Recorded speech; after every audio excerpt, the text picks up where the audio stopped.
E quantas janelinhas que a história da arte revisitada pode abrir aqui pra gente.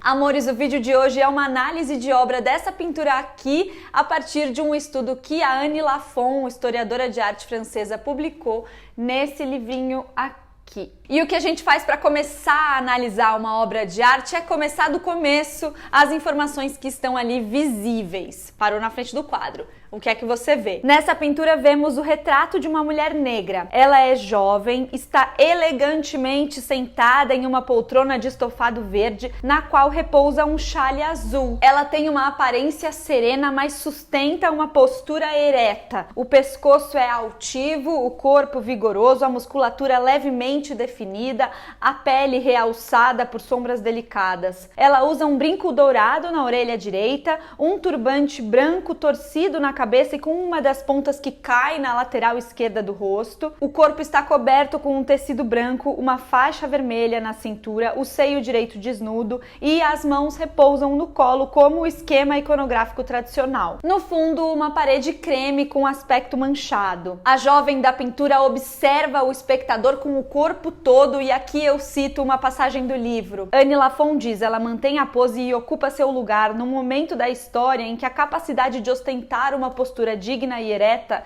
não era uma situação fácil para as mulheres negras de Paris. E aqui a gente vai para um segundo momento da análise da obra, que é descobrir quem é a artista que pintou essa obra, quem foi a mulher que posou para essa pintura e quando ela foi feita, para a gente entender o contexto de mundo em que elas estavam inseridas. É nesse momento que a gente tira os olhos da tela e procura a etiqueta com as informações da obra. Esse quadro foi pintado em 1800 por Marie-Guillemine Benoit e o título atualmente é Retrato de uma Mulher Negra. E aqui a gente tem dois caminhos para percorrer. Um é explorar as intenções artísticas da Marie, da artista, e o outro é descobrir quem é a mulher retratada. E na biografia da artista a gente descobre que essa mulher chegou à França como doméstica do cunhado da pintora que tinha passado um tempo em Guadalupe. E o nome dela é Madeleine. Com esse pouquinho de informação que a gente tem em 1800, França, Guadalupe, vamos ao contexto histórico em que elas estavam inseridas. Guadalupe é uma ilha no Caribe ocupada por Cristóvão Colombo em 1493, foi colônia francesa em 1635 e até hoje é departamento ultramarino da França. Então, quando a gente olha para essa tela, a gente não está só falando da pintura francesa com as técnicas e a historiografia ali do momento,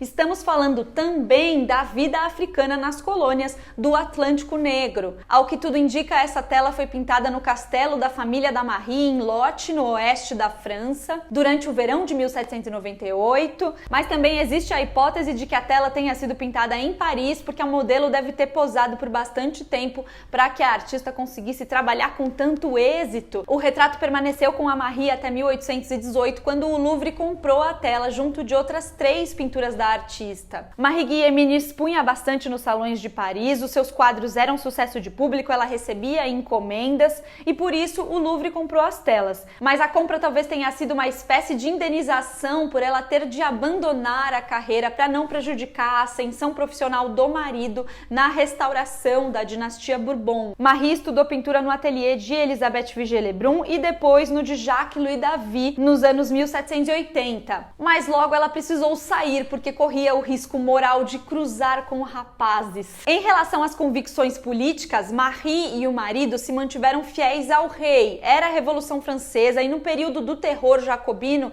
eles tiveram até que se manter na clandestinidade e trabalhar, veja só, para conseguir sobreviver. Para pintar esse retrato de Madeleine, Marie-Guillemine se inspirou nos modelos de Jacques-Louis David do mesmo período, como o retrato da Madame Charles-Louis Trudel e a Madame Danton. E ainda no retrato feito por Girodet, outro aluno de David, de Jean-Baptiste Belley, que foi o primeiro deputado negro da Convenção, a Assembleia Nacional que dirigiu a França durante o período do terror. Jean-Baptiste era ex-escravizado, homem negro livre e foi eleito em 1793 para representar a ilha de São Domingos, colônia francesa no Caribe, que se tornou independente em 1804 com o nome de Haiti. Esse retrato é um símbolo da revolução em termos de cidadania, mas Girodet e Marie tinham intenções políticas opostas. Ela e o marido defendiam as colônias escravagistas e o rei, o que nos lembra que estilo de pintura e ideologia são coisas separadas. Na análise de obra que a Annie Lafon faz, ela trata especificamente de 3 aspectos do corpo feminino negro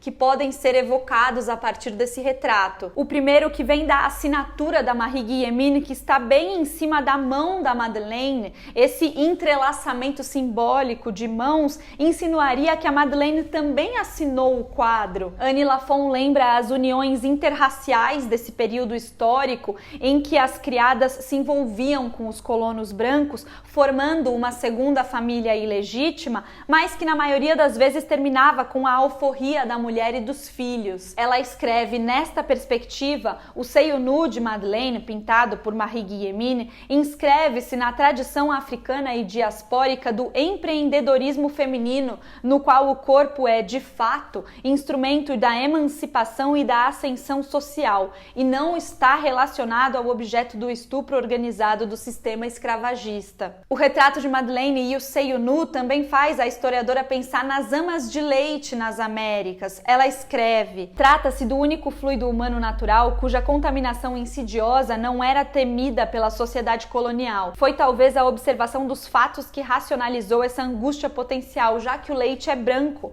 apesar da cor da pele da ama de leite, e as crianças brancas alimentadas com ele não mudavam de raça. Como é importante uma análise de obra fazer esse deslocamento do pintor para o retratado. Vocês devem se lembrar que a Madeleine participou do clipe de Beyoncé e Jay-Z no Louvre, destacando essa história das conquistas e da emancipação das mulheres na África e na diáspora africana. Annie Lafon termina o livro assim: Madeleine, africana, caribenha e americana, escravizada e liberta, criada e concubina, negra e francesa, modelo e sujeito, habita o Louvre há mais de 2 séculos e poderia, nesta condição, dar início a uma outra trajetória, atenta àquela presença antiga, mas ainda inédita. Aguardemos os próximos capítulos. Eu vou deixar esse livro na lojinha da Amazon, o link fica aqui na descrição do vídeo, quem ficou com vontade de comprar para ler ele inteiro. É um livro de estudo. E quantas janelinhas que a história da arte revisitada pode abrir aqui pra gente. E eu volto logo por aqui. Beijo, até já!